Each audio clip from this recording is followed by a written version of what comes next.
Right now, your brain is hiding thousands of things from you, not because they're invisible, because it has decided they don't matter. Think about that for a second.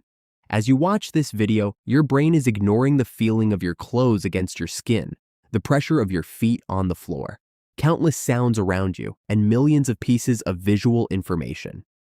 It's deleting almost everything. If it didn't, you'd be overwhelmed. But here's the disturbing part. The same system that filters out unimportant information also shapes how you see your life, your confidence, your relationships, your happiness, even who you believe you are. And most people never realize they're looking through a filter. Let me show you. Have you ever thought about buying a particular car and suddenly started seeing it everywhere? The cars didn't suddenly appear. They were always there. Your attention simply changed. That's exactly how your brain works with everything else. Every second, it's deciding what deserves your attention and what gets ignored. If your mind is trained to notice rejection, you'll see rejection everywhere. If it's trained to notice problems, life will seem full of problems. If it's trained to notice opportunities, you'll start seeing opportunities that other people completely miss. The world hasn't changed. Your filter has. Think about someone who always complains. Every conversation is about bad luck, difficult people, or another problem. Good things happen to them too. They just don't notice them for very long. Their attention keeps returning to what went wrong. Now ask yourself this. What if you're doing exactly the same thing, just in a different area? Maybe your attention is locked onto failure. Maybe it's criticism. Maybe it's everything that's still missing instead of everything you've already achieved. The problem is that you can't see your own filter. You see through it, which makes it feel like reality. This affects every part of your day. You wake up and immediately remember an awkward conversation. You check your phone and your eyes go straight to the stressful email. One negative comment outweighs 10 positive ones. By lunchtime, you're convinced it's been a terrible day. But was it? Or did your attention simply build that version of reality?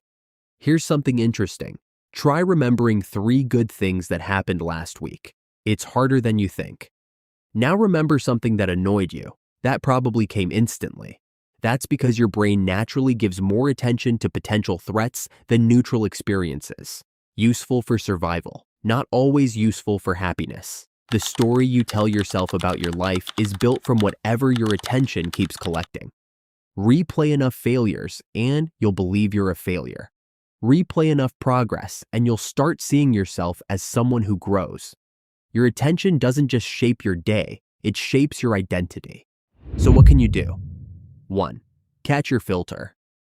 Whenever you feel overwhelmed, ask yourself, what am I noticing right now and what am I ignoring? That single question creates distance between you and your thoughts. 2. Look for disconfirming evidence. If you think nothing ever goes right, force yourself to find 3 things that did. Not to pretend life is perfect, to see the whole picture. 3. Train your attention every morning. Before checking your phone, spend 30 seconds noticing 3 neutral or positive things around you. The light coming through the window, the sound of birds, your first sip of coffee. You're strengthening a different mental pathway. 4. Audit your information diet. Your attention becomes whatever you repeatedly feed it. If your day starts with outrage, arguments, and bad news, don't be surprised when your mind becomes an expert at finding more negativity. Protect your attention. It's one of your most valuable resources. 5. End every day by asking one question. What almost went unnoticed today? Maybe someone smiled at you. Maybe you solved a problem. Maybe you handled something better than you would have 6 months ago. Train yourself to notice those moments before your brain throws them away. Here's the truth. You don't need a completely different life. You need a different way of seeing the life you already have. Your circumstances matter, but your attention determines which parts of those circumstances become your reality. The quality of your life is influenced not only by what happens to you, but by what you repeatedly choose or learn to notice. So tomorrow, pay attention to your attention.